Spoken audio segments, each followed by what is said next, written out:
Bos días a todos, benvidos aquí. Gracias a Noemí polo traballo que fixo e por toda a amabilidade. Voy a hablar un pouco de... A ver se me acuerdo hablar en castellano, que ya non sei como se llama. A ver se me acuerdo. Digo que voy a hablar de las virtudes y el capitalismo. Voy a hablar así una locución así muy fina sobre la virtud y el capitalismo. A ver, estaba yo para el curso del Juan de Mariana, que me invitaron amablemente este año, estuve leyendo a Daniel Bell, que es un sociólogo americano, no sé si alguno lo conoce, tiene un libro que se llama Las contradicciones culturales del capitalismo, que es un libro así, que explica, un libro fantástico, a mi entender, que explica muy bien, primero, cuáles son las virtudes que llevan a que exista una sociedad capitalista y después, como esa sociedad capitalista, una vez avanzada, una vez que triunfó, está destruyendo las virtudes que llevaron a triunfar el capitalismo. Esa es la tesis de Bell, y es una tesis que a mí me parece muy interesante. Es decir, antiguamente los gallegos de antes hablaban del vicio, que la gente ahora tiene mucho vicio. Se volvió muy fina y ahora tiene mucho vicio, ya no quiere trabajar, ya no quiere hacer los trabajos duros, ya está siempre quejándose, que todos son derechos, que todos son así, que no hay que explotar a la gente, un montón de cosas, entonces, que se perdieron los hábitos que hacen a la gente triunfar. Y esa es la tesis de Bell. Entonces yo quise, en esta conferencia, explicar, que la primera conferencia sí que se da en el Instituto Joan de Lugo como tal, instituto reformulado, quise explicar primero qué es lo que lleva a una sociedad a ser capitalista, cuáles son las virtudes previas que llevan al capitalismo y cuáles son las virtudes que explican que el capitalismo florezca más en unas sociedades que en otras sociedades. El capitalismo, la sociedad capitalista está compuesta de tres elementos, básicamente, ¿no? Que es por un lado, la existencia de capitales, dos elementos, la existencia de capitales, o sea, de ahorros, de bienes que no son consumidos directamente, sino que se ahorran para ser consumidos en el futuro o para ser consumidos de otra forma. Son parte del consumo, por ejemplo, o millo da semente, o sea, el millo de la siembra. Es decir, se apartaba parte del maíz, no se consumía en el momento y servía para producir más maíz en el futuro. Ese es un ejemplo de capital primitivo. Pero después cualquier tipo de herramienta, cualquier tipo de máquina requería un proceso de producción temporal, necesitaba un ahorro, necesitaba de una serie de productos que alimentaran al productor de la pala, después del arado, después del tractor, después de lo que venga después. Necesitas un ahorro previo para financiar eso.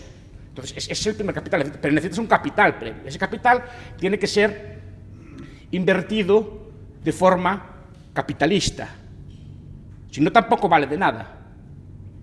Ese capital ahorrado, si lo gastamos, por ejemplo, en ir a la playa, se consume, lo pasamos muy bien unos días, pero después no produce más. Ese capital tiene que ser invertido, y para ser invertido requiere de un conjunto de instituciones, que son lo que llamamos el sistema capitalista. Requiere de un sistema bancario, por ejemplo, requiere de un sistema de seguros, requiere de una bolsa de valores. Mises, cuando hablaba del sistema capitalista, decía, ¿qué caracteriza un sistema capitalista de uno socialista? ¿Cuál es la diferencia esencial? Es que haya un mercado de valores, esto es, que se puedan comprar y vender empresas en el mercado. Ese conjunto de instituciones es muy sofisticado y es lo que desarrolla el capitalismo, porque el ahorro en sí no dice nada. Lo que necesita es ese ahorro ser correctamente invertido de tal forma que se oriente en cada momento a la mejor de las posibilidades productivas existentes. Y para eso necesitamos de tipos de interés que nos digan, el capital es abundante o es escaso. Un tipo de interés bajo nos dice, no hay capital, señor. Perdón, un tipo de interés bajo nos dice, el capital es abundante, es el momento de comprar un tractor, es el momento de comprar un pisón para el ayuntamiento, o una pala, ¿no? Y porque sabemos que es el momento, el tipo de interés es bajo, podemos financiar ese producto.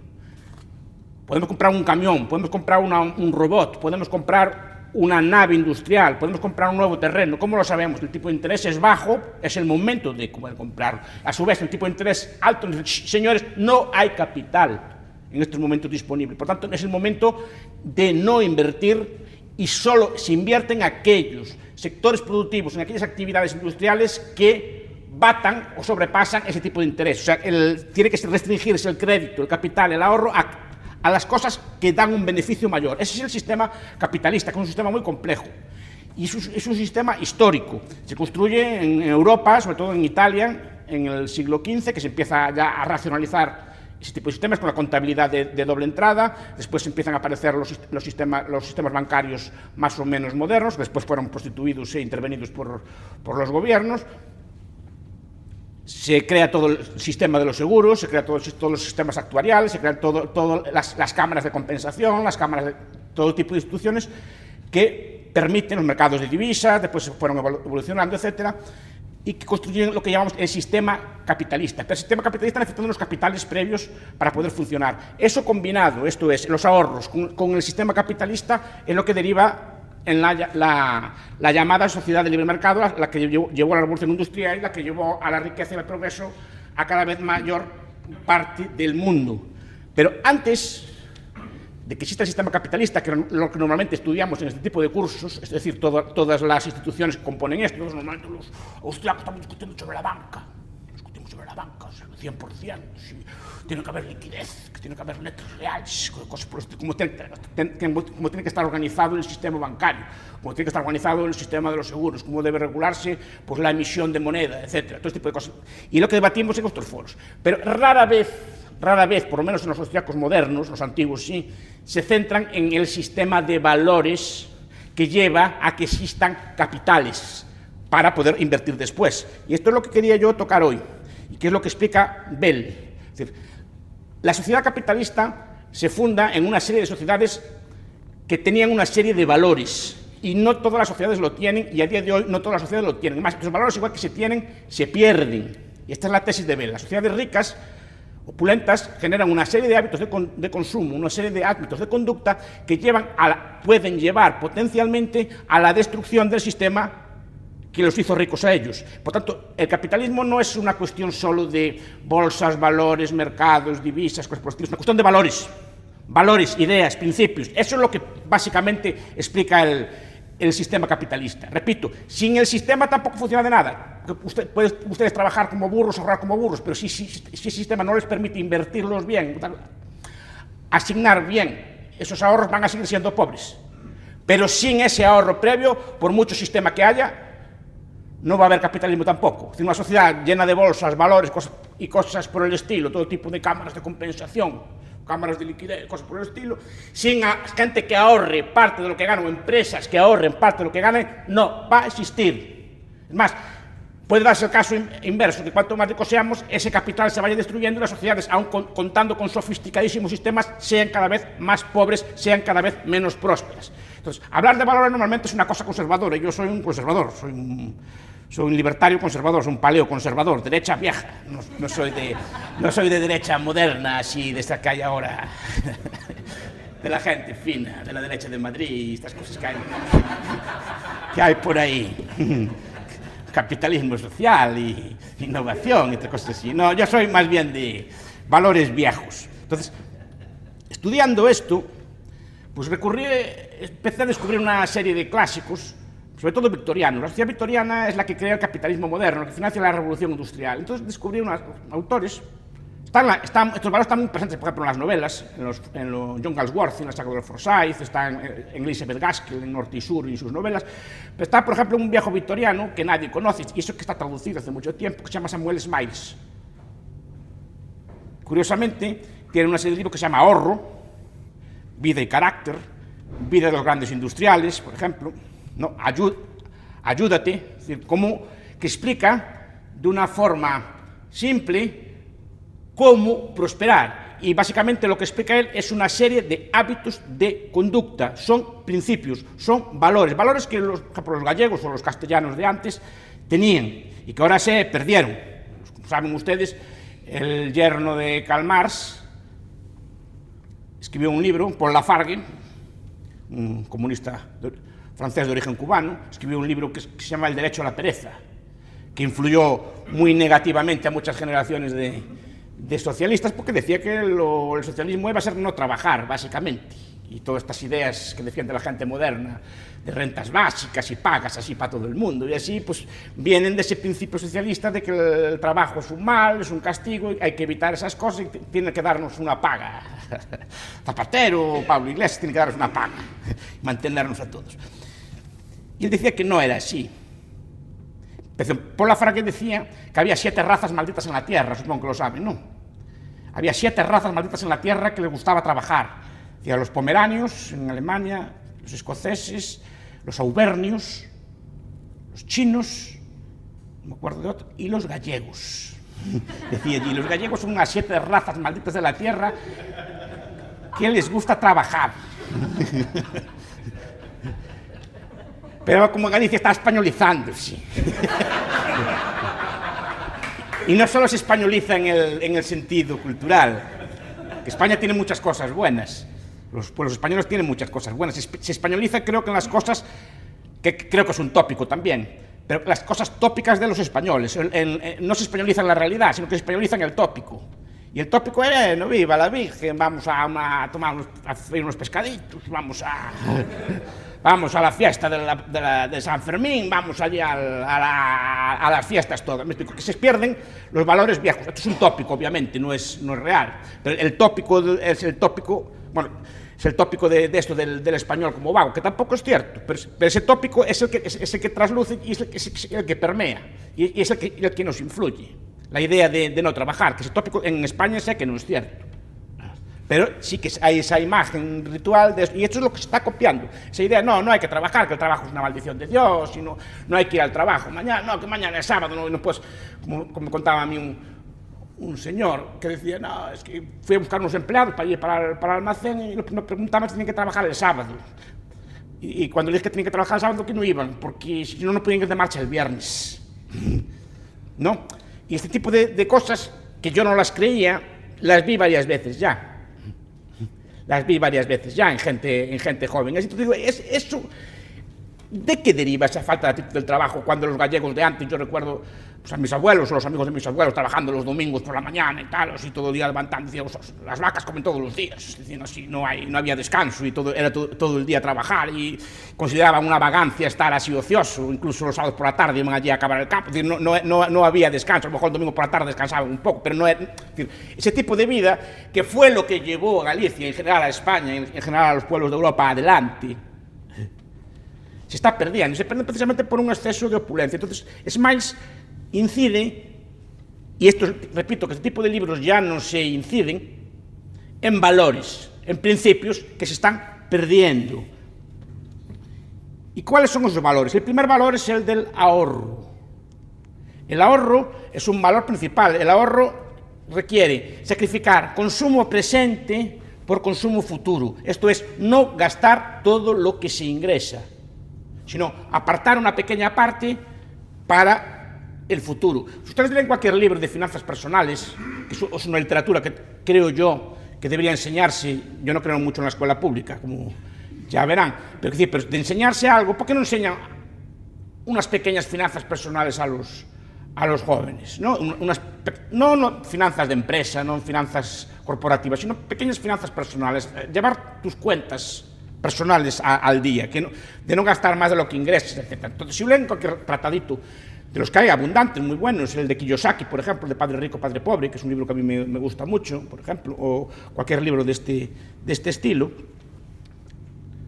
ven, o el hombre más rico de Babilonia, de Clashing, que es otro libro muy interesante, dicen que la clave de la riqueza, la clave de la prosperidad es, si ganas 100, aparta siempre 10 para el futuro, y gasta 90, pero siempre acostúmbrate a vivir un 10% por debajo de lo que ganas, como mínimo. Si ustedes ven los hábitos de ahorro de la tierra, ve que los países que más crecen del mundo son varios los que más ahorran. El chino ahorra, de promedio, empezando en Hong Kong, en Macao, en Singapur, todos estos pueblos chinos que son prósperos, ahorra el 50% de lo que gana de promedio. Pues nada, ¿cómo crecen? ¿Cómo desarrollan? No desarrollan por algo, porque son pueblos muy duros en el trabajo, los chinos eran una de las 7 razas malditas también, y muy ahorradores, son muy frugales, se acostumbran siempre a vivir por debajo de lo que ganan. Entonces digo, el primer hábito es el ahorro, pero esa capacidad de ahorro tampoco nace porque sí, necesita de una serie de factores.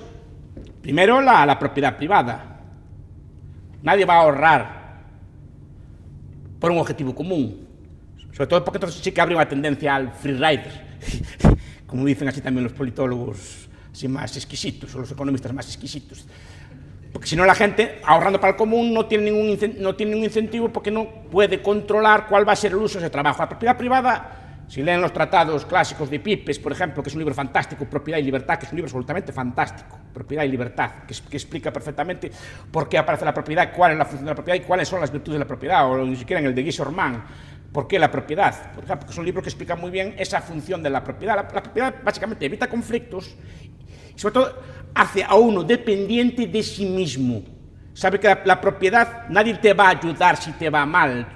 Si tu campo se deteriora y no está cuidado, tu maíz no crece, tus animales están flacos, es tu problema y tienes que cuidar tú de ellos. Te autorresponsabilizas, no le echas la culpa a un ente colectivo. Si la sociedad, la comunidad, el Estado, algo así de este estilo, no, que es el que cuida, no. O cuidas tú de tú mismo, nadie va a cuidar de ti. Y es una función principal porque lleva a que cada uno, nosotros saquemos lo mejor de nosotros mismos. Y entre esas virtudes está, si no ahorro y no preveo, el año que viene no tengo para comer.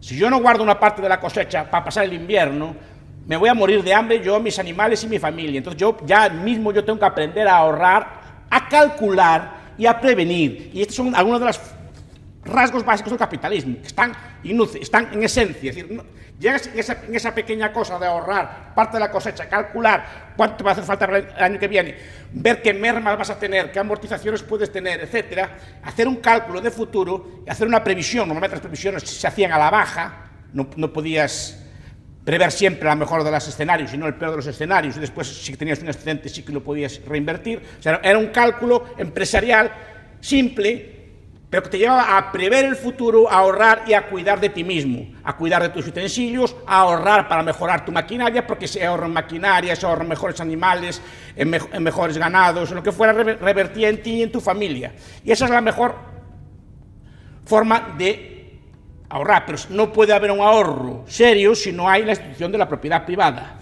Pero el ahorro además requiere de una serie de valores o requiere de una serie de virtudes. La primera de ellas es el autocontrol.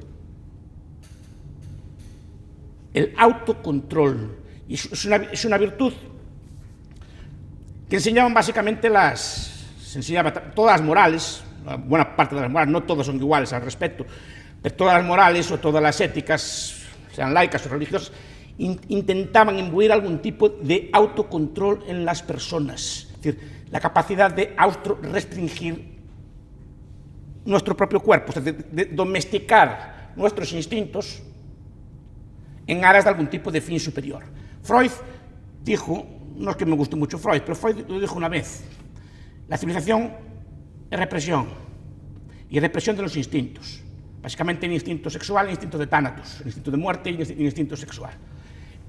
Y todas las civilizaciones, todas las culturas intentaron de alguna forma reprimir esos instintos, que ahora se desliberaron, entre otras cosas por culpa de la escuela de Frankfurt y la revolución de Marcuse o de Wilhelm Reich, todos los filósofos de esa escuela que decían, no, liberemos los instintos, vivamos la vida, carpe diem, disfrutemos. No, todo es una represión de la Iglesia, hay que liberarse. A ver, un libertario ahí no tiene nada que decir. Cada uno lleva su vida y no está bien ni está mal. Pero cuidado, las ideas tienen consecuencias. Las cosas que se hacen están muy bien, muy libre, que haya cada uno responsabilice de lo que hace, pero determinadas ideas tienen consecuencias y es bueno que se sepa también. Entonces, te digo, toda la civilización era una civilización de autocontrol. Todas las religiones siempre tienen unos mandamientos, unos códigos éticos que consisten básicamente en reprimir de alguna forma los instintos. Y nosotros estamos aquí básicamente porque nuestros padres o nuestros abuelos en general reprimieron sus instintos. Nuestros padres gastaran el dinero con queridas, lo gastarán por ahí en juegos, lo gastarán por ahí en alcohol o en cosas por el estilo, que a lo mejor les apetecía, ¿saben? Pues a lo mejor no habrían ustedes estudiado, no estarían ustedes igual de bien criados, no estarían igual de bien educados, no estarían igual de cosas, porque a lo mejor les apetecía, ¿saben? Pero alguien les enseñó, no, mira, quieto, no sé qué te apetece irte de farra y cerrar una barra americana. A lo mejor les apetecía. Pero decía, ¿qué era? Si hago eso, mis hijos no van a tener para comer. Si hago esto, no voy a tener casa propia. Si hago esto, no puedo comprar una máquina nueva, no puedo invertir en educación, no puedo invertir en otras cosas. Y es bastante más divertido pues, ir a una barra americana o ir, podría ser, para que me guste, pero la gente dice que es muy divertido. Gente que va a esos sitios. Si no, no iría. O en alcohol, o en fiestas, o en juegos, o en lo que fuera. Es más divertido, pero sacrificaron, por lo menos en buena parte, sus instintos por un bien futuro, por un ahorro futuro. O sea, había una ética social de autocontrol, de represión del instinto. Y esa represión del instinto, que repito que es moral, yo no sé cómo es el ser humano natural, yo creo que el ser humano natural no es así, esto es una cosa que se educa, que se influye, si quieren, como dirían los hayekianos, es algo evolutivo, que se fue creando una moral, una civilización, una cultura que lleva a reprimir en cierta forma los instintos y a reprimir los caprichos, pero no solo es en los grandes gastos, es privarse de una cerveza. Son pequeñas cosas, por ejemplo, si ustedes fuman, tienen el paquete 20, si en vez de fumar la cajetilla entera guardan 2, cada 10 días ahorran 4 euros. Y al cabo del año ahorran 200 euros. Y en 2 años ahorran 2.000 euros. Si los ponen en 3 compuestos les rinde mucho. Solo con ahorrar 2 cigarrillos. Pero requiere del sacrificio de fumar 2 cigarrillos menos. No dejar de fumar. Saber restringirse. Decir, no, ahora no lo voy a fumar, lo voy a guardar aquí en una caja. O no voy a tomar una cerveza. No voy a tomar la segunda cerveza. Y ese dinero a la hucha. Requería de un sacrificio. Si ese sacrificio es capaz de hacerlo de forma ordenada, organizada y no gastando todo lo que tienes, no comiendo todo lo que tienes, eso lleva a un autocontrol, a una dinámica. De ahí que, por ejemplo, las religiones, las educaciones antiguas eran muy severas. Antiguamente, muchos son jóvenes, ¿se acuerdan? Antes se educaban, los colegios así, religiosos, se educaban a ducharse en agua fría, aunque hubiera agua caliente. ¿Por qué? Es decir, para aguantar, domar el cuerpo. Es decir, si no hay agua caliente, puedes pasar sin ella. Eres capaz de sacrificarte si vienen mal dadas y no hay una crisis, hay una guerra, eres capaz de adaptarte. Por ejemplo, todas las cosas de pulcritud que educaban también en los ejércitos, que educaban en las instituciones así, digamos, que educaban de forma rígida. Eso de ir afeitado, eso de ir pulcramente vestido, es decir, cosas que dicen, no, es una tontería. Sí, es una tontería, pero ¿qué te enseñaba aquello? A levantarte 5 minutos antes, por pura disciplina, afeitarte e ir pulcro. Te enseñaba a domesticar el instinto de quedarte en la cama, aunque fuera 5 minutos más, para levantarse, para ir pulcro, afeitado, con el pelo corto, bien vestido, con los zapatos lustrados, porque eso requiere de tiempo, son pequeños esfuerzos que te enseñaban a domesticarte a ti mismo. Y si eres capaz de domesticarte a ti mismo, controlar tus impulsos, reprimir tus instintos, o restringir, no tienes por qué domarlos de todo, pero sí restringirlos, eso lleva a una cultura de ahorro y es la base de una cultura de civilización. Pero es muy difícil establecer ese tipo de valores de sacrificio, dureza, etcétera, en sociedades como las nuestras que son hedonistas, porque triunfan valores de otro estilo, son valores ideológicos también de hedonismo, vamos, el momento, jaja, vamos a privarnos, no sé cuánto, que vamos a vivir la vida, que se acaba pronto, y vamos y comamos, que mañana moriremos, y cosas por el estilo, cosas que se miran así, muchas cosas que se ven así en las películas, y carpe diem, así, 1000 veces maldito. Porque eso es lo que lleva a las sociedades a no ahorrar. Entonces requiere de un autocontrol, requiere de un sacrificio, requiere de una domesticación de uno mismo, y eso es muy difícil. Pero repito, todas las éticas, las cristianas, las budistas, incluso muchas éticas laicas, inciden en ese aspecto de autocontrol. Pero la sociedad moderna no es una sociedad de autocontrol porque se pierde cualquier tipo de razón trascendente o cualquier tipo de razón para controlar o domesticar el cuerpo. El discurso actual es el contrario, de liberarse, disfrutar de la vida y no reprimir los instintos. Cuando la base, repito, del ahorro, la base de la civilización es el autocontrol. Implica también cierta autonomía mental, es decir, la idea de cierta autonomía en el sentido de pensar de no saber de no llevarse por la masa, digamos, es decir, por no llevarse por las modas, por imitar al vecino. Si el vecino tiene un coche nuevo, hay que comprar un coche nuevo. Si la moda está en comprar tales zapatos o tales ropas, hay que comprarlos porque está de moda, etc. Esa cultura del gasto, de querer imitar, de querer vivir el momento, también en ese aspecto requiere cierta autonomía mental. Y es una virtud que hay que tener, porque si no, claro, nos dejamos llevar, no, todo el mundo tiene el Pokémon Go, como algunos libertarios que yo conozco. Tienen el Pokémon Go, pues hay que cambiar el móvil, porque mi móvil ya está capado, ya no vale para el Pokémon Go, hay que comprar un móvil nuevo de última generación, y después el bajar el Pokémon Go y no sé qué más cosas. ¿Por qué? Porque todo el mundo lo tiene, yo no voy a ser menos que todo el mundo. No.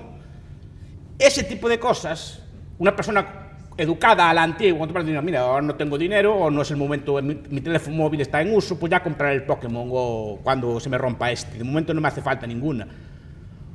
O mi coche aún aguanta un año más, o mi casa, pues a lo mejor no es el momento de cambiarla, porque aún no tengo ingresos suficientes para cambiarla, porque los vecinos tienen una casa más grande, yo no tengo por qué tener. Eso requiere una autonomía mental, de no saberse llevar, porque si no nos incurrimos en gastos muchas veces innecesarios, no, son gastos que nos llevan a una cosa que es terrible, que apunta muy bien Smiles, que es el vivir a crédito.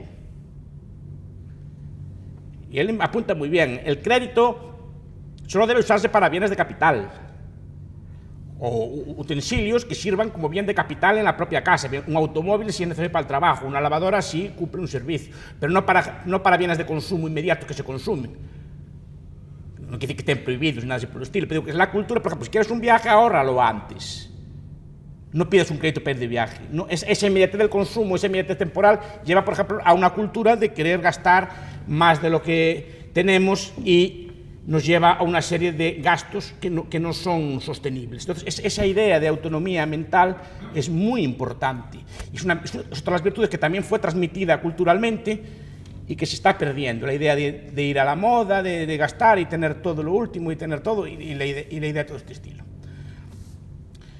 Antiguamente, para favorecer este ahorro, cultura que se está perdiendo también, las sociedades victorianas, que se crearon estas, crearon instituciones de ahorro popular.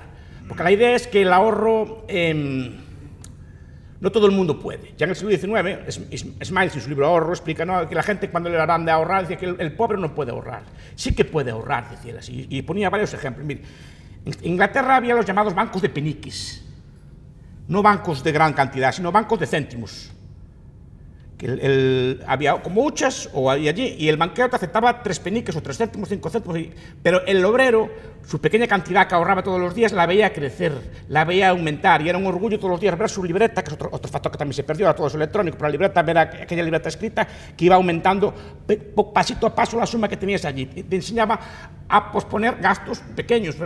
Calculaba allí cuánto es una cerveza al día. Una cerveza al día, pues son tantos euros al año. Consume la mitad de la cerveza. Entonces ya tienes una cantidad y tal. Iba explicando allí con interés compuesto cómo esa suma se iba capitalizando y cómo esa pequeña gasto en cervezas, por ejemplo, aseguraba un capital en un seguro de vida que, por ejemplo, evitaba que tu mujer y tus hijos quedaran en indigencia si tú morías, cosa que era muy frecuente en aquellos tiempos. Solo por el costo de una cerveza diaria podías asegurar una suma en una compañía de seguros que te podía garantizar a tu viuda, a tus hijos, o a tu viuda, a tus hijos, a tus descendientes, que quedaran protegidos de por vida solo con esa pequeña suma. Y te iba explicando, y si ese capital no se consume, cuánto sería una cerveza al día durante tantos años capitalizado. Y da una suma que casi garantizaba una pequeña jubilación, o garantizaba unos gastos médicos, o garantizaba una serie de cosas. Y te lo va explicando, y se puede ahorrar, sí que se puede ahorrar desde lo más bajo. Porque ahora, aún otro día hubo un debate en el Parlamento español que decía, no, es que el obrero no puede ahorrar. No puede ahorrar si lo gasta todo, claro. Porque el obrero actual está inmerso en una serie de gastos de consumo que los sociólogos dicen que está inducido socialmente. Yo creo que está inducido individualmente, porque esos valores hay que tenerlos dentro. Si no, es que si el vecino tiene una moto nueva, yo tengo que tener otra. Si el otro tiene un móvil de última generación, yo tengo que tener uno. ¿Y por qué tiene que tener un móvil de última generación? Porque tiene que tener una moto nueva. ¿Por qué no puede aguantar con el antiguo? ¿Quién le manda? Es como que no puede ahorrar. No puede ahorrar si te metes en unas dinámicas de gasto, sobre todo unos gastos a crédito, una serie de cosas así que son los que te comen. Ustedes compren un coche con ahorro y compren el mismo coche a crédito y ve casi le sale el doble. Si lo compran el coche al contado, aparte que pueden negociar las ofertas, pueden comprarlo cuando está más barato, pueden comprar cuando quieran, el mismo coche le sale a mitad de precio que si lo compra usted a crédito. Ese tipo de cosas que forman parte de la cultura financiera tradicional se están perdiendo. Es una cultura totalmente perdida en ese aspecto, ¿no? Entonces, lo que hacían los victorianos era crear pequeñas instituciones. De ahí nace, por ejemplo, en España las cajas de ahorro, que era también una institución de ahorro popular. No era para grandes ahorradores, ni para grandes empresas, ni para grandes ricos. Era para pequeños ahorradores que iban allí con sus pesetas, con sus cosas allí. La vieja institución de la hucha, que a mí tanto me gusta. No las pensiones, que eso no existe. La hucha de verdad, aquellos cerdos así gordos que me gustaban a mí, que se metían las monedas dentro. Y que eran inviolables, además, que no se podían romper. Eso era una buena institución. Entonces, porque enseñaba al niño a ahorrar sus cosas allí, y yo de pequeño, me acuerdo yo que fui criado en esa cultura, iba con mi cerdo allí los sábados por la mañana a la caja de ahorros a meter mis pesetas, que eran pocas, pero todas las pesetas que ahorraba iba todo orgulloso, que mi libreta tenía allí 24 pesetas más cada semana, una cosa así, ¿no? Eso es lo que creaba la cultura. Y un niño, yo era un niño, no era rico, ni mucho menos, era un niño, tenía lo que me daban así, para chucherías, me dejaban comprar chucherías, comprar la mitad de las chucherías. Capitalizaba. Sin saberlo aún, pero en una cultura tradicional que te iban educando en ese tipo de cosas. Eso se pierde. Se pierde también por falta de frugalidad. Ahora, los bancos modernos a duras penas aceptan este tipo de cosas. Yo creo que a los bancos modernos no les gustan este tipo de pesetas, que vayan ahí los niños con las pesetas a echarlas allí. Y eso es un error muy grande, porque ese niño se lo ha ahorrado del futuro, ese niño ahora soy yo. Y si a mí de pequeño no me enseñaron a guardar las pesetas y los céntimos, ahora no guardaría lo poco que gano, pero ya gano más que pesetas y céntimos. No me acostumbraría a guardarlo y a invertirlo en fondos de inversión o en lo que se tercie. Pero es una cultura que se pierde, que había antes, que fue lo que nos hizo ricos. Porque ustedes cuando nacieron ya nacieron en hospitales, ya tuvieron todo tipo de ambulancias que los llevaron, o médicos que los cuidaron, tuvieron ya electricidad desde que nacieron, tuvieron un montón de cosas que sí. Tuvieron comida, neveras, todo tipo de bienes de capital, centrales eléctricas, centrales de gas, gasolina en la gasolinera, todo ese tipo de cosas la había. ¿Eso quién lo creó? Zapatero. ¿Quién lo creó? La República. ¿Quién lo creó? Que la gente piensa que lo creó, muchas cosas las creó la República, o todo lo creó la República. Creó no, el ahorro acumulado de generaciones de gallegos, de españoles, o de lo que había antes, durante cientos de años, que fueron acumulando, y ese ahorro, si está bien invertido, se va acumulando. Es decir, nuestros padres o nuestros abuelos cuando mueren no queman las casas, las disfrutan ustedes, ¿no? Ni le echan sal a los campos cuando están viejos, para dejarlos, o cortan los árboles, ¿no? Al revés, es decir, les gusta dejar un legado a las generaciones futuras, y sobre ese legado construyen ustedes. Otro factor es la frugalidad. Hay una cosa que nunca me canso de decir, pero que pocas veces se manifiesta. La gente cuando le hablaba a Noemí, por ejemplo, cuando lo conocí, así que se enfadaba mucho conmigo, y muchos jóvenes que yo hablo con ellos por mi trabajo, me decían, identifican capitalismo con consumismo. Entonces, cuando piensan en capitalismo, ¿en qué piensan? Pues un señor con un yate, con una gorra así de capitán, ¿no? Piensan en un Maserati biturbo, piensan así en una discoteca Gabbana, una discoteca así fina, ¿no? Llena de gente allí muy elegante y así, o Gabbana, o Bantas, o nombres así de estos que son en latín, o así de estos, así, ¿no? Que son así, de discoteca fina. Pues piensan así en muchos lujos, en muchas cosas así de viajes a Bali, ¿no? El capitalismo no es eso, el capitalismo es todo lo contrario. Esos son los hijos de los capitalistas, el capitalista no es así. Los capitalistas que conozco yo comían el menú del obrero, con sus obreros. Esos son los capitalistas que conocía yo, y ahorraban y no gastaban, y siempre miraban la peseta y miraban todo. Por eso llegaban a ricos, porque ahorraban y ese ahorro lo invertían sabiamente. Los capitalistas, no los capitalistas políticos, los capitalistas de verdad, los empresarios que creaban empresas y que hacían empresas pequeñas o grandes. Pero la visión es la misma. O incluso una persona normal, un obrero normal, un sistema, una empresa, también actuaba empresarialmente cuando ahorraba y pensaba en su futuro, pensaba en sus cosas. No solo es un privilegio. O sea, la distinción entre empresario y no empresario es muy tenue. Todo el mundo, en cierta forma, actúa empresarialmente en muchos aspectos de su vida, aunque no sea, digamos, propietario de su empresa, sino que hay personas que a lo mejor no son propietarias, pero que sí que actúan empresarialmente, invirtiendo su dinero de la forma más sabia, bien pensando en el futuro, bien formándose a sí mismo, bien formando a sus hijos, o lo que sea, pero pensando siempre en un futuro, no tienes por qué ser necesariamente un empresario típico. Pero la idea es eso, de que el capitalismo es consumismo. Entonces piensa que el capitalismo es esto que se miran así en las revistas del Corazón, o esta gente así con un yate muy grande, y están los anuncios de la tele o de la radio que lo quieres ya en el momento. Se miran así en anuncios de sorteos de lotería y cosas por el estilo que se escuchan así mucho, lo quieres ya, quieres un yate, quieres una cosa así. Yo no juego, si jugara yo tocar lotería, yo si no lo tocaba. El montón no se toca, se pone a rendir. Y lo que hace esto es darte una vida más cómoda el resto de tu vida, pero no compraría un bien que me arruine. De hecho, por ejemplo, ustedes miren, todos los que tocan la lotería, que es un estudio muy interesante que se debería hacer, las personas que la tocan la lotería, un 70-80% de ellos a los 4 años están más pobres que antes, porque no solo están pobres como antes, están con deudas. Miren el caso de muchos futbolistas, el caso de muchos boxeadores o artistas de cine, así que cuando tienen una racha mal dada, le dicen de tal actriz que se miran los periódicos arruinada. Y si esa persona gana una porrada de dinero, ¿cómo está arruinada? O tal futbolista se lo mira allí en la indigencia. Como salió otro día un futbolista inglés que fuera de tal, se miraba allí en un asilo así todo pobre. No. ¿Y por qué?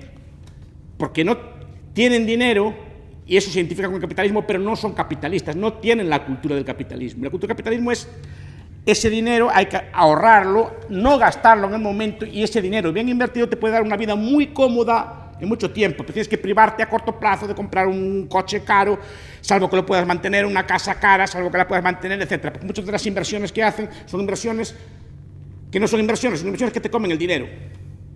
Mantener un coche de lujo es carísimo, además los coches se deprecian muchísimo, hacer casas a medida, a gusto de uno, puedes disfrutarlas, pero después son peores de vender. Es mejor tener un apartamento estándar que es más fácil de vender o de alquilar si te va mal, que tener una casa muy bonita, pero después cuando la vendes siempre le pierdes algo, porque es una casa diseñada a tu gusto, no al gusto del otro. Entonces nunca vas a venderla exactamente igual que la compraste. Entonces ese tipo de cosas son los que llevan, pero la gente identifica el capitalismo con estos ricos, no con lo que lo llevó a ser ricos. Yo digo, no señor, el capitalismo no es consumismo, el capitalismo es el anticonsumismo. Es privarse siempre de parte de lo que ganas, no gastar todo lo que ganas, gastar solo una parte de lo que ganas y privarte de cosas que podrías tener ahora, pero sabes que te pueden ser dañinas o costosas en el futuro. Y esa es la idea que hay. La idea de frugalidad es una idea que hay que tener, la idea, bueno, de, pues esto, de cierta modestia, cierto no aparentar, pues comprar las cosas al mejor precio, o no gastar por gastar, no gastar por compulsión, etc. Pues también requiere de hábitos, requiere de una costumbre, requiere de la idea de no comprar necesariamente de marca, puedes, la marca, que esté en contra de las marcas, haya cada uno, repito, no estoy haciendo una crítica moral, cada persona es libre de llevar la vida que quiera, y esto no es un juicio moral, pero llevar la vida que quieres implica también responsabilizarte de las decisiones que haces después. Si tú gastas el dinero en marcas, después no puedes quejarte de que estás pobre. Si compras el dinero en coches de lujo, no puedes quejarte que estás pobre después. Si te viene mal dada cualquier cosa, no puedes mantenerlo. Y tienes que malvenderlo y perder un montón de dinero, o malvender tu casa, malvender tus cosas por no prever, por no saber sacrificarte en el momento. Por eso me gustaba muy tanto Johan Cruyff. Decía, no, el coche hay que tener un Ford Fiesta, decir así. Viejos, de esos así. Para durar toda la fortuna del fútbol, y a él le duró la fortuna del futbolista casi toda o eso dicen por lo menos, toda la vida. Y él le duró, fue capaz de más o menos, y hay algunos futbolistas que no así, precisamente porque tienen un Ford Fiesta, en cambio sus compañeros pues compran el coche de última gama y después al cabo de unos años están arruinados. Eso requiere frugalidad, que es otro valor que se pierde. No andar así de señoritos a la moda, así a cosas finas, a comer mi cuy de pato. Como hablábamos antes, así, ¿no? Pues un pulpo, una empanada y llega la tortilla para picar. Que no quiere decir que a veces un micuí de pato que no sea bien, una boda, una cosa así, porque todos los días así, cada vez es una cosa que te puede llevar a la ruina. Por último, la gestión del tiempo. La gestión del tiempo también es muy importante. El tiempo tiene un valor mucho mayor cuando se es joven que cuando se es viejo. Y la gente piensa al revés.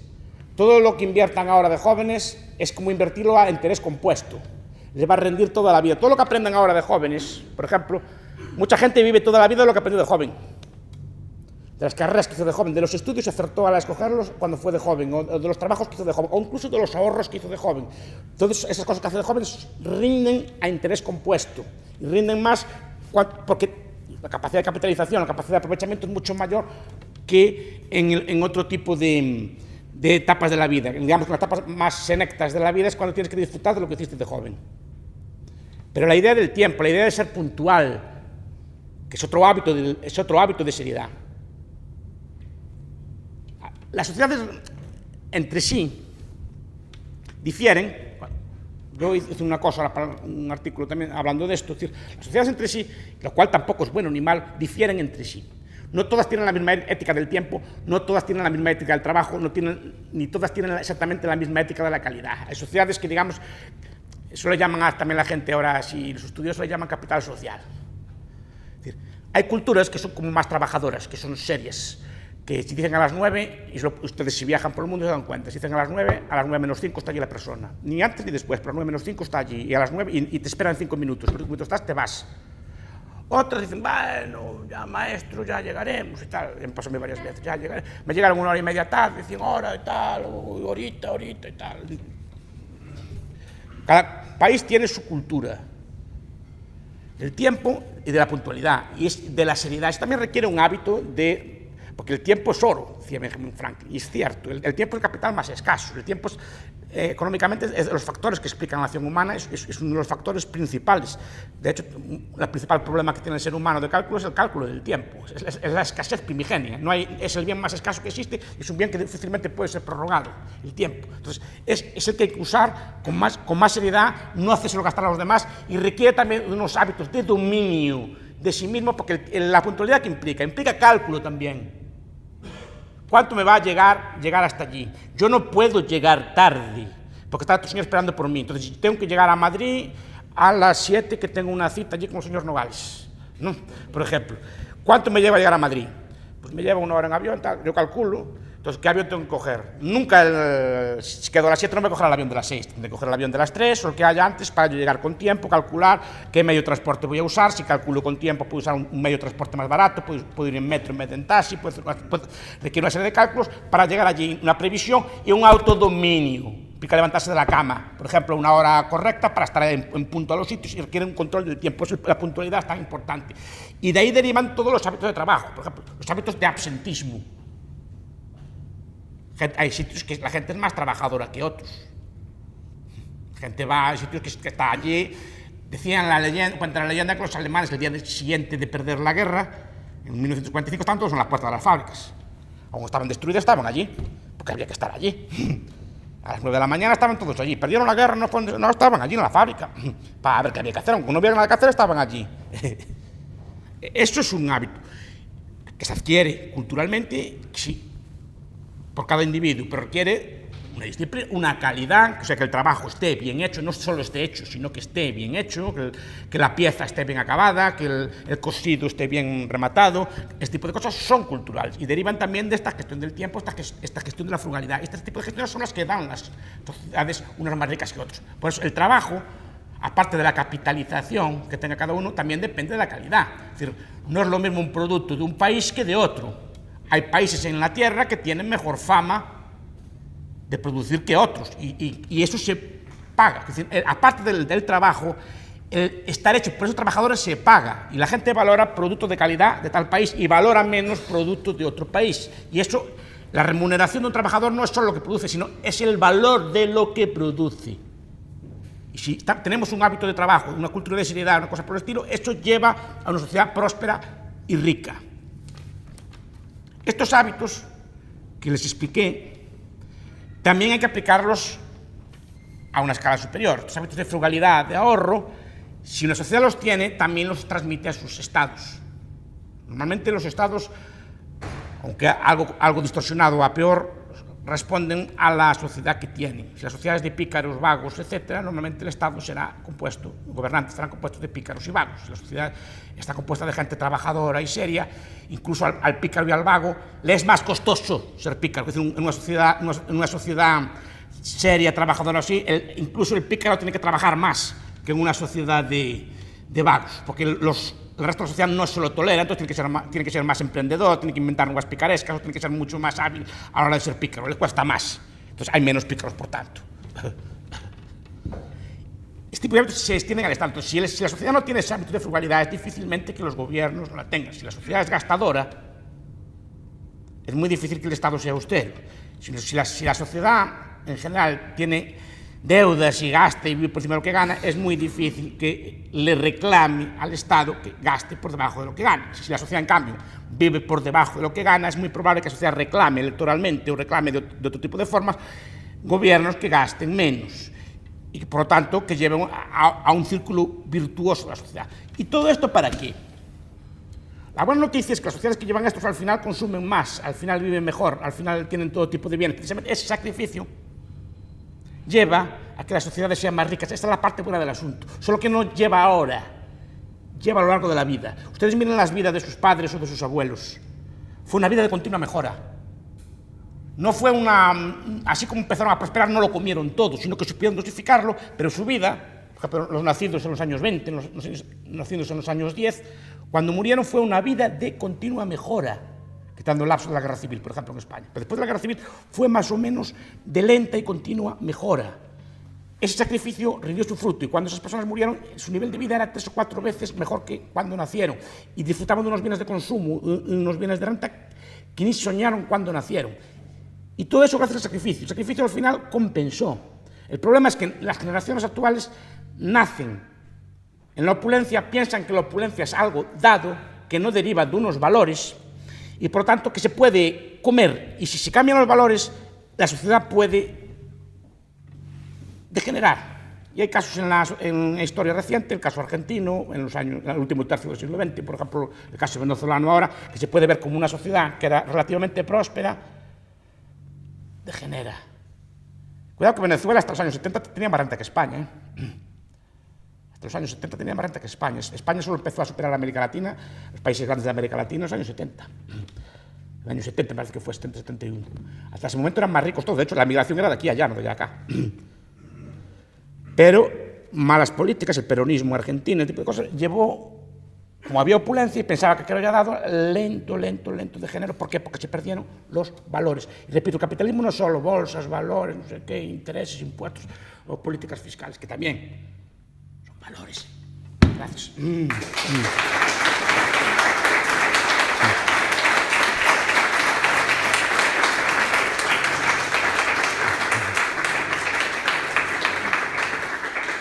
Pues estaría muy agradecido si me hacen preguntas o si quieren discutir conmigo. Para eso vienen aquí, ¿no? Di, Luigi. ¿Qué libros recomendabas sobre las virtudes del capitalismo? Yo, los clásicos son de Samuel Smiles. Sí. Están en inglés todos, tú no tienes problema con eso, me los consigues allí fácil, pero en España son fáciles de conseguir. Están en Iberlibro, en Avebooks, en cualquier librería de segunda mano buena, tienen los libros de Samuel Smiles. Están traducidos al español desde los años 30, son ediciones viejas. La prueba está es que ya no se reeditan. Y son libros para mí, me gustan, muy agradables, porque, por ejemplo, sobre todo yo recomiendo Ahorro, se llama así. Creo que en inglés es Thrift, el nombre que tiene. Porque va explicando qué truquitos se hacen para ahorrar, incluso un obrero, una persona humilde, y cómo ese ahorro va poco a poco compensando, y cómo ese ahorro requiere de cierta frugalidad. No abandonarla de todo el vicio ni depresión absoluta, sino saber justificar la vida y los vicios. Y eso lleva a mucha gente a vidas de prosperidad. Todos los seguros mutuos de los obreros eran creados como esos pequeños ahorros, y absolutamente privados. Eran asociaciones de obreros que se creaban entre ellos, mutualizaban ahorro, creaban compañías de seguro, creaban pequeñas cajas de ahorro, creaban pequeños bancos. El banco de peniques, a mí esa cosa que yo no la conocía me fascinó. Sí, bancos, ahorrabas un penique. Y así ibas sumando aquel penique allí todos los días. Y así poca cosa, a lo mejor no muy rentable, pero creaban un hábito que esas personas al final iban ahorrando cada vez más. Y llevaba a vidas mejoraba en todos los aspectos, no solo ya en el aspecto del ahorro, mejoraba incluso cuando veía aquello que prosperaba, pues la gente decía que bebía menos cerveza y ahorraba más. No es que no gastaba toda la paga en la taberna, como gastaba mucha la gente en España también antiguamente. Fue muy común que los obreros el día de pago, que eran los sábados, iban a gastar a toda la taberna o cosas por el estilo. Pues esas costumbres se fueron lentamente moderando. En los años 30, cuando James Bartholomew, el pueblo inglés era de los pueblos más civilizados de la tierra. Era un pueblo, decía él, precisamente por esas costumbres de moderación, de frugalidad. Él decía que era un pueblo que aplaudía al rival en los campos de fútbol. Y ahora ya no. Ahora el estado de bienestar, eso hablaré mañana, pero el estado de bienestar no. hooligans y cosas por el estilo. No es culpable del cambio de cultura. Un detalle respecto al ahorro. Comentaba hace un momentín el tema de comprar un coche, que sale más barato de contado que a crédito. Eso era antes. Ahora, si va a comprar un coche, es más caro de contado que a crédito. Porque como el dinero es gratis, el gran negocio que se está haciendo, desvirtuando un poco el valor del dinero, es ese. Lo que se está buscando es financiarse. Los concesionarios de automóviles están ganando más dinero por lo que ganan con el financiamiento que con la venta pura y dura del coche. Lo que quiero decir con esto es que al final el ahorrador de a pie, que entiende por ahorro eso, ir apartando esa amiguita constante, ¿dónde lo mete? O sea, lo hemos ido arrinconando. O sea, no todo el mundo tiene la capacidad para conocer ciertos mecanismos de ahorro, aparte del poner en la La hucha puede invertirlo, depende del riesgo que quiera asumir, pero puede invertirlo en metales preciosos, hay muchos activos de invertir, desde bienes raíces, todo tipo de cosas. Pero la idea es el ahorro. Otra cosa es que el Estado, la política monetaria, distorsiona por completo esto y genera nuevas crisis, claro, porque al final eso se acaba pagando. Se acaba pagando porque está distorsionando. El interés no puede ser cero, el interés no puede ser negativo, jamás. Jamás. Es una cosa que es contraria a la naturaleza humana. No puedes pagar más por un bien en el presente que en el futuro. Es decir, que un bien en el futuro tiene que ser siempre más caro que en el presente. Porque precisamente te están pagando esa privación de, no sé si lo dije bien, es decir, que en el futuro siempre tiene que ser más caro que en el presente. Porque te están pagando, tú consumes algo en el futuro, tienen que pagarte la privación actual. Ahí está el mérito, en el sacrificio. Para que los gobiernos están distorsionando por completo la economía, pero aún así creo que sigue siendo más barato comprarlo al contado que... Sí, porque al final hay que financiarlo, la financiera gana algo. ¿Sí? La financiera con trucos intenta que lo financies porque sabe que así gana algo. Se da esa dicotomía de que llegas a comprar el coche y tiene un precio más barato financiado, entre comillas. Pero aún así, si por ejemplo usted, suponiendo una situación, invierte 100 euros al mes, es un caso hipotético, durante 10 años, eso más o menos, un fondo de inversión, eso depende también de la rentabilidad que tenga y así, más o menos de promedio en los últimos 50 años, esos son 20.000 euros al cabo de 10 años. Ahora ya sé que es algo menos, incluso puede asumir un riesgo, pero más o menos 100 euros al mes a 10 años eran 20.000 euros, de los cuales usted ponía 12 o 13.000 euros, ponía usted y el resto eran intereses que le daban. Si usted compra un coche de 20.000 euros a un interés de mercado, ese coche a lo mejor le salía por 24, 25, 26, 27, 28.000 euros. El mismo coche a usted le salía por 12.000 reales y financiado a 24.000, el coche de 20.000. Siempre le sale rendiendo, porque en un caso siempre algún tipo de rentabilidad tendrá. Claro, las rentabilidades requieren de algún tipo de riesgo, ese es el problema. Es que precisamente las políticas monetarias, el principal enemigo del ahorro son los gobiernos, porque distorsionan, uno con impuestos, después con inflación. La inflación hace un daño tremendo y después con todo tipo de políticas que están de este estilo, de bancos centrales por el estilo, que desalientan por completo el ahorro y al ahorrador prudente lo llevan a meterse en cosas muy arriesgadas que no conocen, porque los tipos de depósito de plazo están bajísimos, toda la gente se mete en cosas que no conocen y es ahí donde pueden perder. Pues el problema ahí es cosa no es cosa del ahorro, es cosa de quién interfiere el ahorro. Profesora Blanco. Yo estoy al 99,9%, no puede ser a 100, pero el 99,9% de acuerdo con usted. Sí. Pero a mí, como por la generación a la que pertenezco y porque tengo hijos, una de las cosas que más me preocupan es, una vez que ya estamos aquí y que pues, no hemos sabido transmitir nuestra generación y las anteriores, los capitalistas no han sabido transmitir a ese hijo el sentido del ahorro y del esfuerzo, etcétera, etcétera. Una vez que ya estamos aquí, ¿cómo cree usted que se puede avanzar, probablemente igual de lentamente, pues esto no puede ser mañana sale el sol, sino que tendrá que ser lentamente, pero cuál es la vía para recuperar esos valores? Primero hablando de ellos y discutiéndolos. Mire, profesor Blanco, yo si di esta conferencia es porque yo llevo años en el Club de Juan de Mariana también, usted cumplió 10 años, cumplí 10 años hoy, que ya lo vi en el Facebook. Yo algunos menos, fui invitado y así. Y encantado de ir allí, pero nunca vi una discusión sobre valores. No quiero decir que no las haya, decir que yo no fui testigo de ella en las veces que fui. A lo mejor las hubo y yo no estaba, ¿no? ¿En qué sentido? Que siempre discutimos allí el 100% o no el 100%, o discutimos así de cosas nuestras, ¿no? No sé qué, si recursos, que si teoría de la banca, teoría de la ciudad. Estamos discutiendo cosas de estas. Nunca vi una discusión sobre valores de este estilo, porque son conservadores.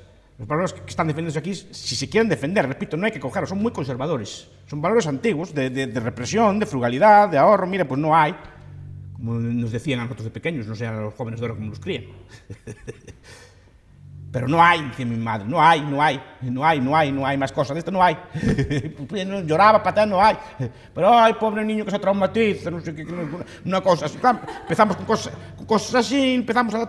Es una cultura de que no son capaces de sacrificarse.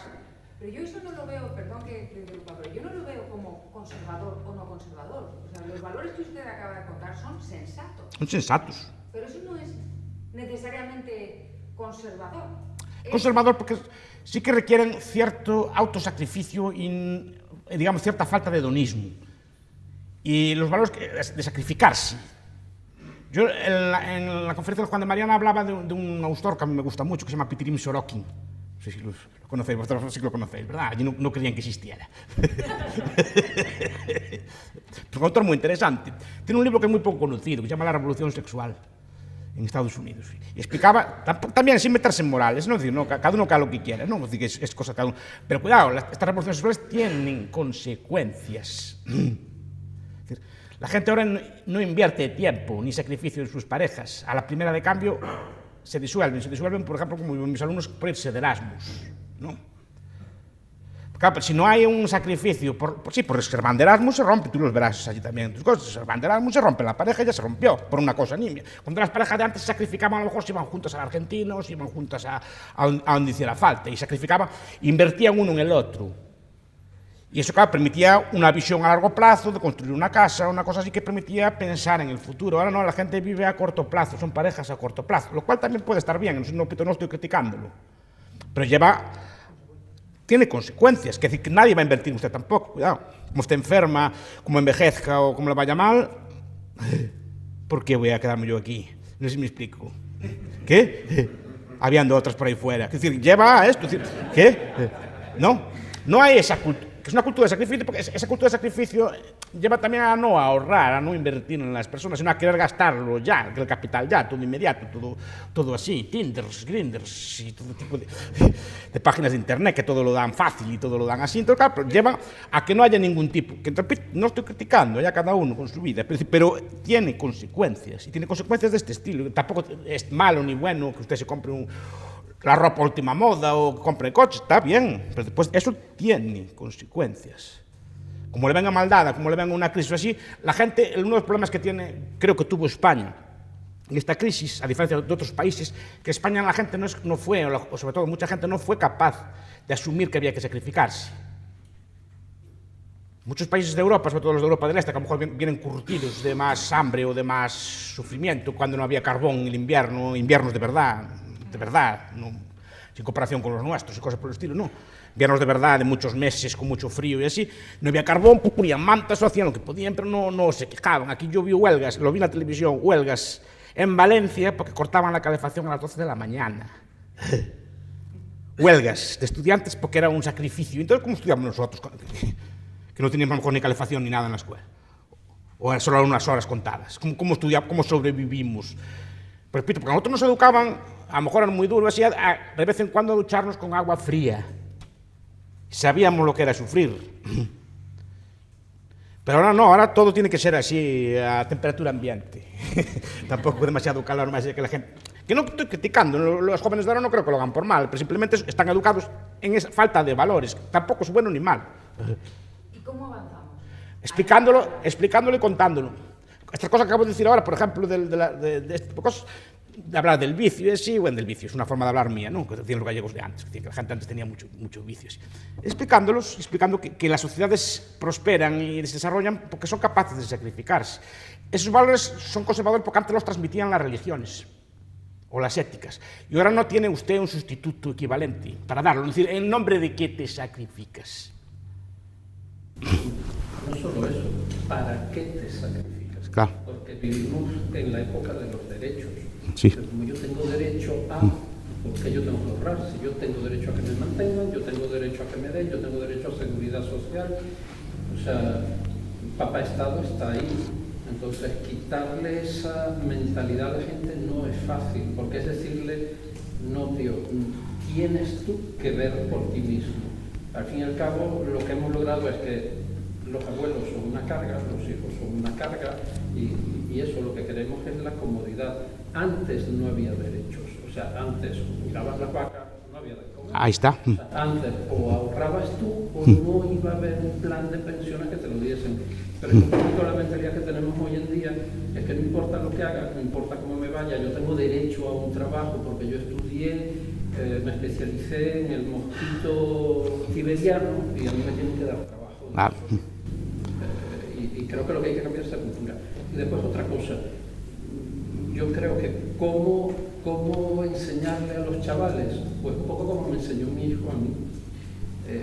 Bendito Kiyosaki, a quien la verdad escuché hablar tanto de él que le agarré tirria, tienen un juego muy simpático que es la rueda de la rata, creo que se llama. Y realmente ese juego te enseña a hacer un balance personal de verdad y lo que significa ahorrar y lo que significa obtener independencia financiera. Hay otro juego por ahí, de hecho yo lo reseñé en un blog hace siglos, que es un juego de un parque de atracciones.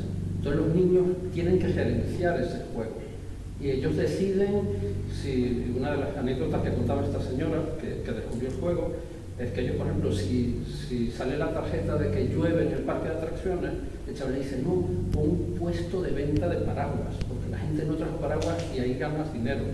Ese tipo de cosas es la que habría que potenciar, creo yo. Sí, claro. Totalmente de acuerdo. De eso voy a hablar mañana en el estado de bienestar y así. Pero sí, perfecto. Precisamente sobre eso, lo de... Eso no es una... El estado de bienestar invierte, le dice a la gente que invierte, yo voy a ocuparme de tus pensiones, de la salud, de la educación. Y de la vivienda. Que son los elementos esenciales, o los más importantes, para prever el futuro. Sí. Entonces lo que te dejan es, tú lo que te puedes ocupar, de lo que te puedes encargar, de lo que puedes ser más libre, ¿de qué es? Del consumo. Sí. Es decir, lo natural es, según está el bienestar, que tú tiendas a tener un punto de vista hedonista, porque lo único lo que tienes decisión completa es lo que puedes consumir. Eso no es una intención buscada y directa. Yo creo que es una intención buscada y directa del Estado, no una consecuencia indeseada, porque si tienes una población infantilizada y una población dependiente, tienes una población fácil de controlar. Sí. Y por eso creo que los valores, no me quiero meter en esto, pero los valores que se llaman la educación no son precisamente favorables a lo que estoy diciendo yo. La educación, digamos, los currículos oficiales, no, creo que no hay nada de finanzas personales, no es, sabe más por Nugal que yo, pero creo que no hay nada de finanzas personales, ni siquiera se discuten ese tipo de valores. Creo que se consideran valores carcas, conservadores o cosas por el estilo, y por eso yo los defiendo. Le preguntaba al profesor Blanco, pues hay que explicarlos y defenderlos, porque el capitalismo no es una cuestión económica, es una cuestión de valores.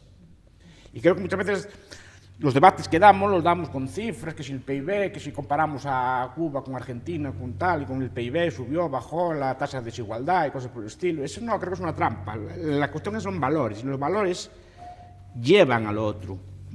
Pero valores interiorizados. Y si no los explicamos, si no empezamos a discutir nosotros, no sé quién nos va a explicar. Señora Armada.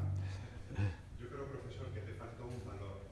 Me faltaron muchos, pero quise circunscribirme al tiempo de la conferencia. ¿Sí? Uno yo creo que bastante importante. No sé si es un valor o el resultado de todos los valores que tú expresas dan lugar a un valor más importante, que es ser confiable. Es decir, si os acordáis, reputación. que sois de aldea o los que no seáis de aldea, yo creo que la economía tradicional se mantenía gracias a la confianza. Tú ibas a una feria y muchas veces las vacas no se pagaban al momento. Se cerraba un choque de manos y la vaca se pagaría cuando se pagaría, pero se pagaba. En las tiendas que pudiera haber, más suministro, menos suministro, lo de fiar era muy habitual y se pagaba siempre. Y sobre todo en las cooperativas de crédito, benditas cooperativas de crédito, aquellas tradicionales, rurales y tal, se dejaba el dinero y eran todo pactos de confianza. La gente se desvivía por devolver el dinero, lo devolvía siempre. Me extraña que hubiera las tasas de morosidad que tienen hoy en día los bancos, hasta creo que no sé ni si existiría, y la gente cumplía los pactos. Prácticamente no se firmaban papeles, pero la gente devolvía el dinero cuando podía, se mataba, se esforzaba. Si un mes podía devolver 10, devolvía 10, pero si al siguiente podía devolver 25, iba a la cooperativa y devolvía los 25, y en 2 o 3 años habían devuelto el dinero. Con lo cual, termino, no sé si es un valor o es el resultado de todos esos valores que... Es el resultado de esos valores, porque esos valores de seriedad, de cumplimiento y tal, llevan a que tú te puedas fiar del otro. Tú en una sociedad moderna te puedes fiar del otro. Te fías de una sociedad que todo el mundo llega, O sea, en el ámbito profesional, en el ámbito amoroso, cualquier tipo de cosas, ¿por qué te vas a fiar de nadie?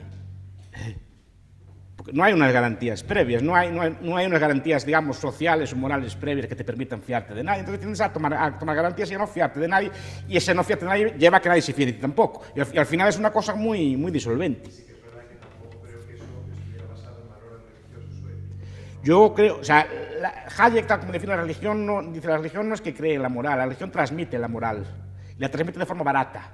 Esa es la idea de él. O sea, los principios morales que están aquí explicados, las religiones lo transmitían de forma simple, con unos mandamientos, con unos códigos, una cosa así, que eran catecismos y cosas por el estilo, que otros decían así, y digamos que tenían un origen trascendente, entonces no se discutían. Y entonces tú lo aprendías, que había que ser bueno, no había que robar, no había que defraudar, y ibas aprendiendo aquellas costumbres que eran morales. Hoy día faltan ese tipo de referentes trascendentes, o el eco que tienen se va perdiendo con el tiempo, porque no tienes unos valores sustitutos. Entonces, esos hábitos de frugalidad, como decías antes, no tienen una... ¿Por qué? ¿Por qué vas a hacer? O sea, te decía, porque Dios quiere que seáis así. Bueno, también o será cierto o no será cierto, eso ya es cuestión de cada uno. Pero la gente lo hacía. Ahora, no, ¿qué valores le das? ¿Por qué? Si le dice el profesor Blanco a su hija, pues no, tienes que hacer tal cosa. ¿Y por qué? ¿No? ¿Cómo se lo explicas? Así les das una explicación a un cálculo de interés a largo plazo, le explicas, lo dices tú, claro. Claro, pero tiene que ser, si ve una autoridad personal, es bueno que haya un tipo de código moral o algo así, sea o no sea, funcionaba en ese aspecto. Y esa es la función que tenía históricamente la religión, de transmitir esos valores de forma barata y fácil, y fácilmente comprensible, y de forma común a una comunidad bastante grande. Muchas gracias, profesor Bastos, por su conferencia muy instructiva. La persona que a mí más me enseñó de economía no fue ningún profesor de la facultad ni lo que he leído libros, sino fue mi abuela, en paz descanse. Sí, los míos también. Mi abuela solía decir, bueno, lo decía en gallego. Sí, di en galego, aquí non entendemos. Mi abuela decía que non se pode estirar a pata máis do que da manta, ¿no? Sí. Y luego decía también una cosa muy curiosa, que no hay poco que no llegue ni mucho que no se acabe. Ahí está. Y También la mía, sí. Gallegas de antes, no esta gente moderna que hay ahora. tenían perfectamente claro el concepto de ahorro, y también mi madre, mis padres, y también lo tengo yo, ¿no? Sin embargo, hay una cosa que yo no veía bien en eso, que es el exceso de conservadurismo. Decía la profesora Blanco, no es conservadurismo en sentido común, pero sí tiene una parte, que es la siguiente, ¿no? Yo muchas veces me viene ahora mismo a la cabeza, por ejemplo, el primer colchón de látex que yo compré con mi mujer, Sí. que era mi novio, mi mujer, ¿no? Ya hace bastante tiempo, y que costaba, pues, no sé si 1.300 euros, una cosa así, ¿no? Yo tenía el dinero, nosotros teníamos el dinero, y nosotros le dijimos a la señora de la tienda, ¿tiene facilidades de financiación? Y me dijeron, sí, a un año un 0% de interés. Entonces yo pienso, bueno, ¿para qué voy a dar mis 1.300 euros ahora si lo puedo financiar? ¿Para qué voy a dar yo mi liquidez? Entonces ese concepto, mi abuela, mi madre no lo entendía. Entonces yo le decía a ella, tú si pudieras ahora mismo elegir, mira, 0% y tienes siempre asumiendo que tienes el dinero en mano, ¿tú qué prefieres? ¿Dar tu dinero o que te lo... No, yo prefiero pagar porque descanso. Entonces, claro, ese concepto de decir, oye, que es que tu dinero vale más dinero que el dinero que tienes en sí, que es la liquidez, que tú la tienes y la estás regalando.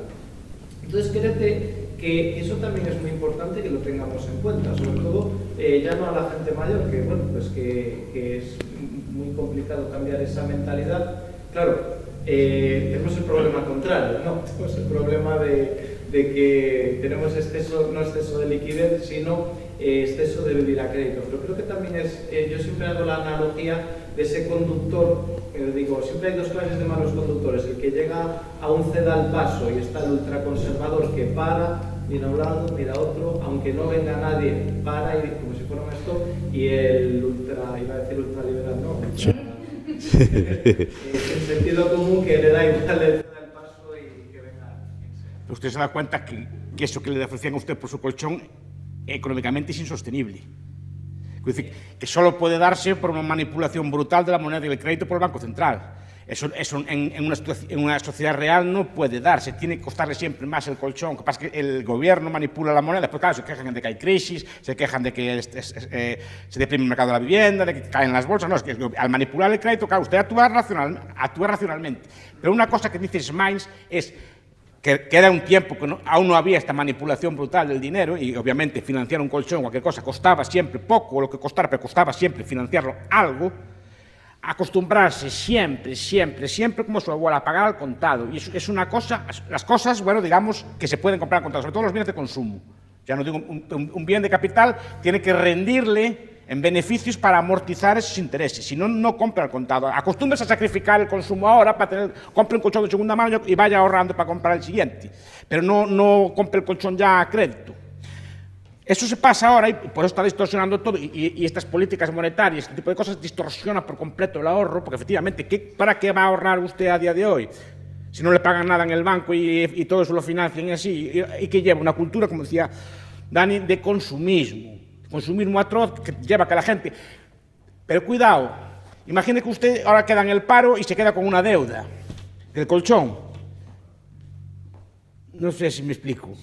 Ahí ya tiene un problema a futuro. Pero si yo ya tenía Pero a lo mejor ya lo que haría usted normalmente, pues a lo mejor gastarlo en otra cosa o invertirlo claro, pues por eso, que lleva a malas cabezas. Eso es el problema, es eso, que se endeuda usted por cosas de consumo, como pasó a mucha gente, créditos baratos, cosas por el estilo, compraron casas a lo mejor el 30 o 40% más caras de lo que podrían pagar, pensando que aquello iba a durar siempre, queda uno de los dos de la pareja en el paro y ¡plum! Se derrumba, porque además la gente tiene la costumbre de endeudarse hasta el tope del tope, hasta cero. Me explico, si puedo pagar 1.000 euros al mes, me endeudo por 1.000 euros al mes. Y no tengo en cuenta que puede pasar una desgracia en la casa, que puede tener una enfermedad, que puede quedar mi mujer en el paro, puede quedar yo en el paro, entonces ¿qué pasa? Plum. Tiene que comprar el piso de acuerdo con la mitad o lo que sea de lo que puede pagar, no con todo lo que puede pagar. Pero eso no es causa del ahorro. Lo que pasa es que las políticas monetarias distorsionan por completo el ahorro. Hacen un daño terrible. Y eso es uno de los problemas que podemos hablar mañana. ¿Está? Pues muchas gracias.